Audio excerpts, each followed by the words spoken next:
Hello दोस्तों, आज की इस डेटा में आप सबका स्वागत है। आज की इस डेटा में हम जानेंगे कि जैसे यहाँ पे हम नंबर है, इस नंबर के पहले मुझे प्लस 91 लिखना है।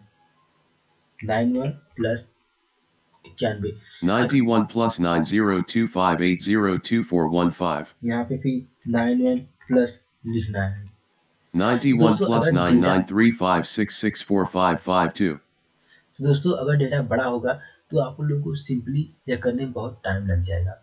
दोस्तों आपको करना क्या है, सिंपली इसे मैं मिटा देता हूँ।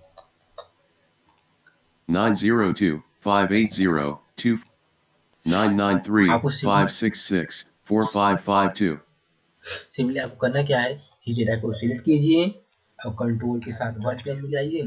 जो जीरो लिखा है इसकी पहले आपको क्या करना है, डबल कोर्स में लिखना है 91 प्लस डबल कोर्स बंद, देन ओके।